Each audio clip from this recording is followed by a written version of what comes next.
get up there the old-fashioned way.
Seriously, Sean? Fuck you.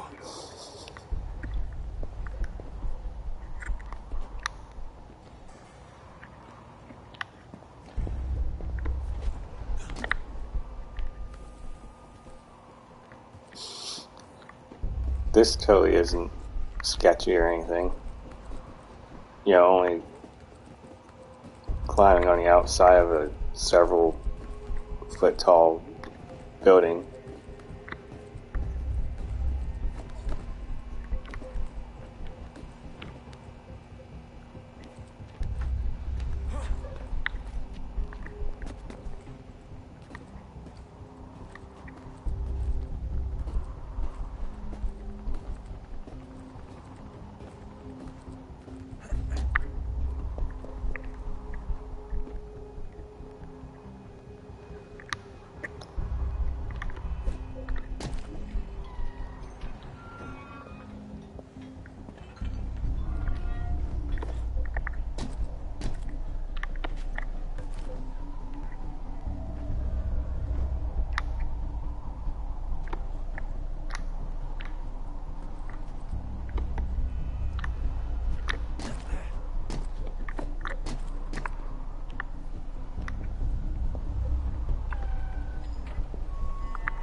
Jesus. Look on the bright side.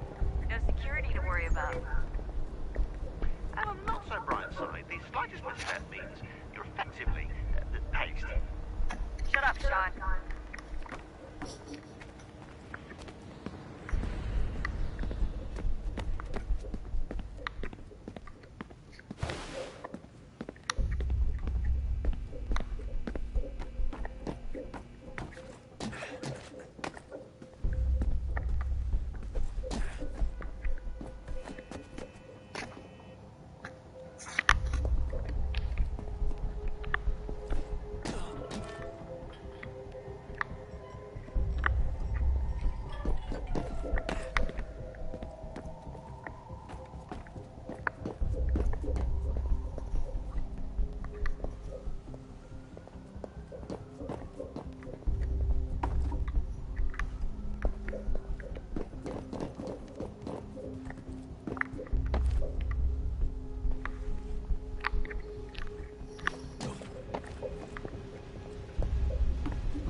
top of the lit-up crane.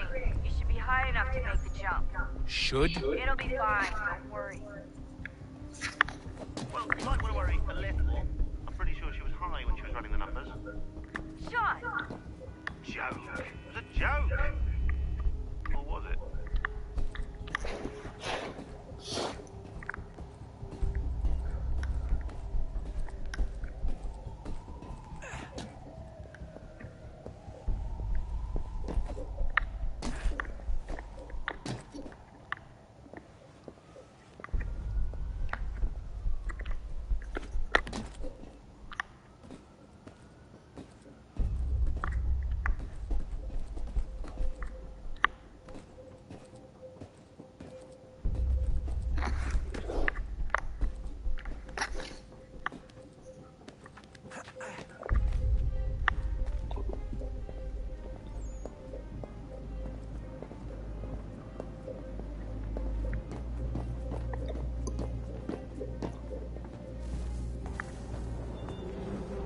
Jump when you're ready.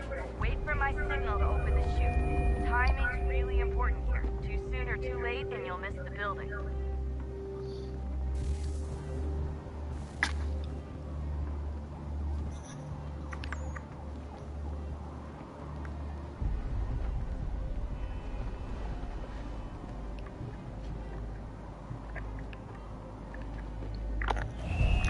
Now! Open your chute now! Desmond!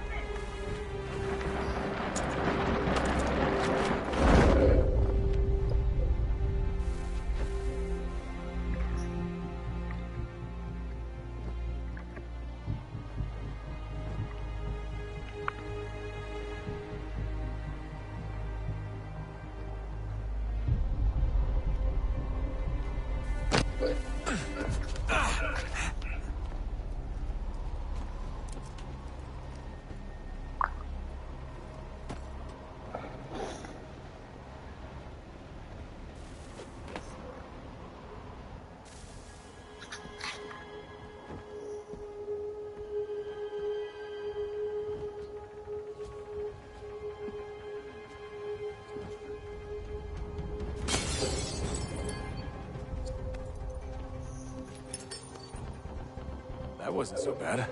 So, you must be Desmond. Not exactly what I expected, but I guess your kind doesn't have many options. Who are you? Ask your father. Now give me that. I don't think so. Look, I'm not supposed to kill you, but the boss man didn't say anything about fucking you up. So you've got to count up.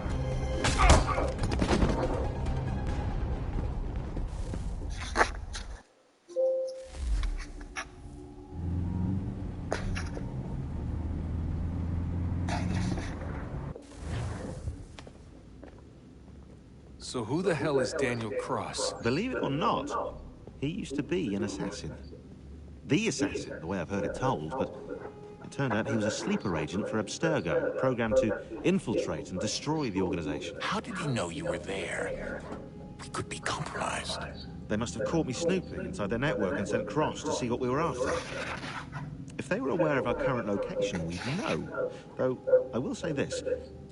Doesn't bode very well for future expeditions. I've set up some cameras topside. If anyone shows up, we'll see it. I'd suggest you go see about finding a socket for that power source. Or we can return to Connor if you prefer. All the artifacts in the world won't mean a thing without the key.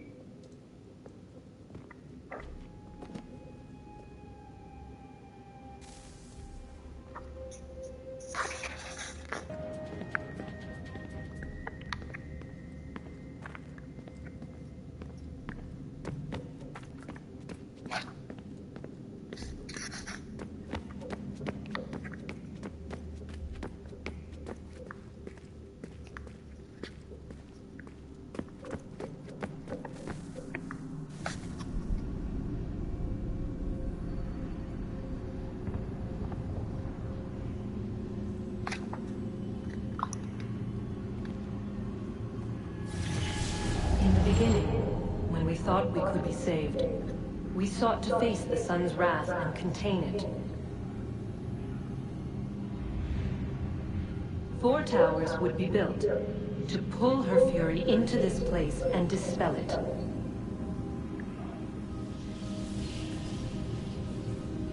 But even with all we knew, with all we had, it would take too long. 1,000 years we could labor and still the work would not be done. The first tower was never completed. The project abandoned. We moved on. But while we labored on other endeavors, a few returned. They thought to automate the process. Metal might finish what flesh could not.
If we could not meet the sun's cruel embrace, perhaps we might rebuke it.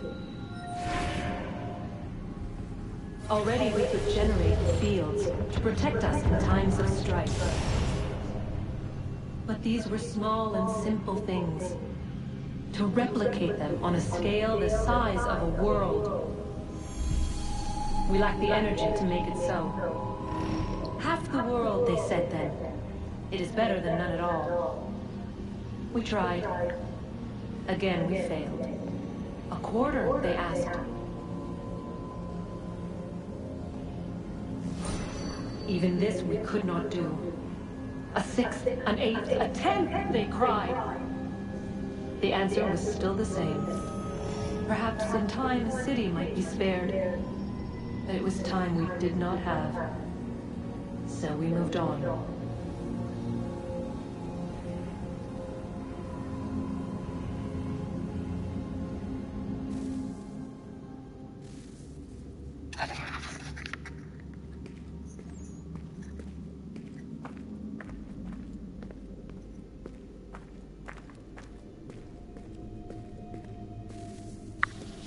Wonder what's inside. Only one way to find out.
What is a fact? Is it fixed? Immutable? Certain in its existence and only awaiting discovery? Or might it be changed?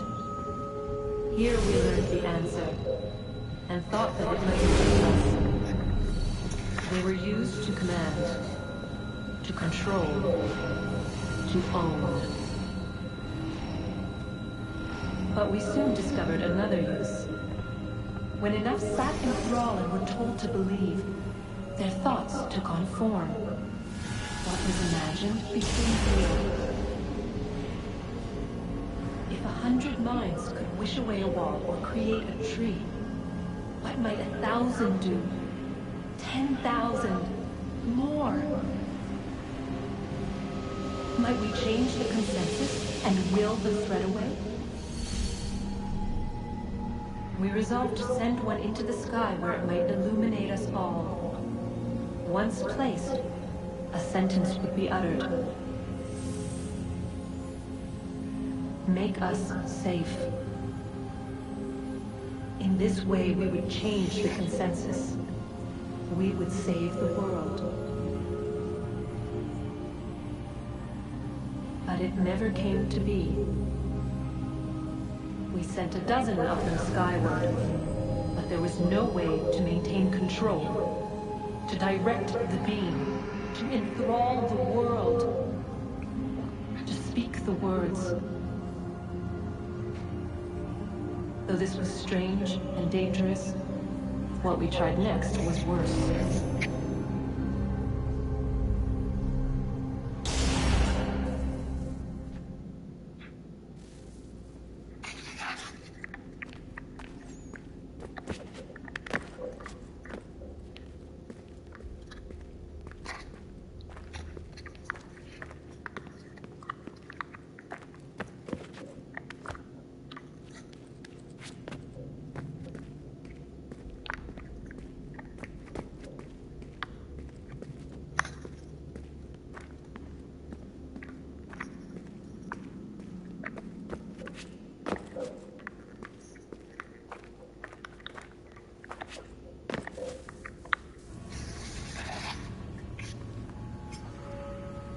Our first instinct was to travel back, to change the past. But we could not find a way. But forward, we could look forward. And so here we sought to see beyond ourselves, and know what was to come. First we watched to learn if our work would succeed. But the answer was always the same. So we moved on to other things. But she remained. The one you call Minerva. In time, she too stopped looking, and instead began to speak. She called out across time, in the hopes that you might be saved. She hid messages where none might find them, save for you and those within this place. Fascinating. Tired of it. The cryptic warnings, the threats. Just tell us what you want! But they are. We saw the Nephilim there. We seemed like grasshoppers in our own eyes, and we looked the same to them. Imagine trying to explain all this to a 2-year-old, to a grasshopper.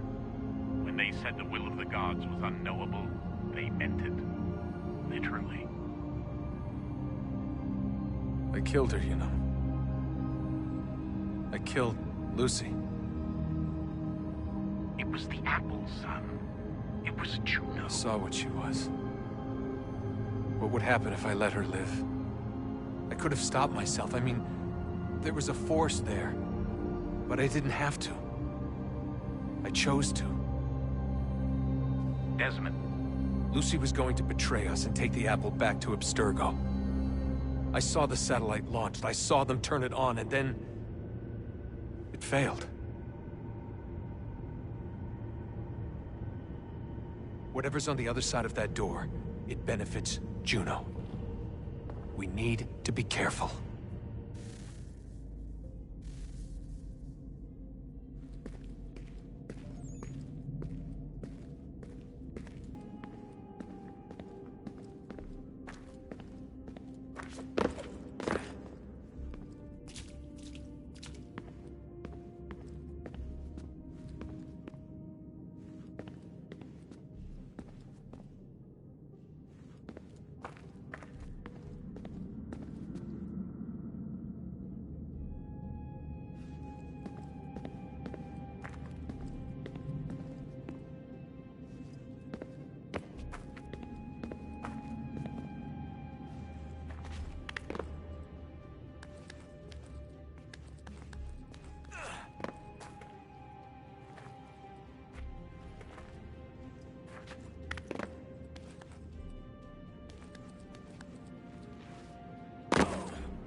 I know everyone thinks I'm being silly, but I can't shake the feeling we're being watched.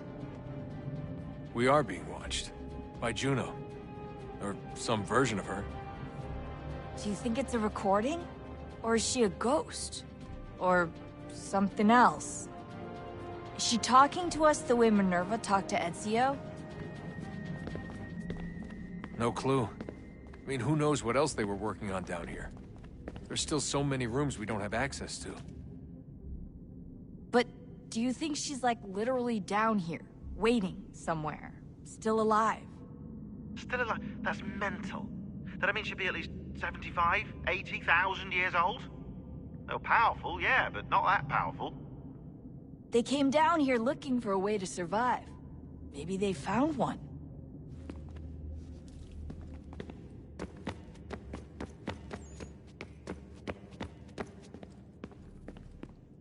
Son, I owe you an apology. I shouldn't have lashed out like that. You have to understand, I've never been very good at this. Never mind that we live rather extraordinary lives. Yeah, I kinda liked my ordinary one. You can't escape who you are, Desmond. So I've noticed. Look, it's silly for us to go back and forth like this. I admit, I did a shitty job raising you. I apologize, I'm sorry. But it's important you understand it didn't come from a bad place. You're my son. I love you.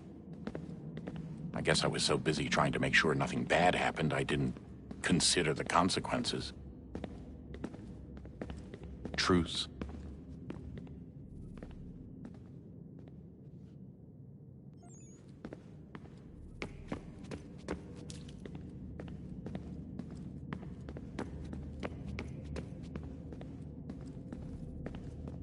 Ah, Desmond, there you are.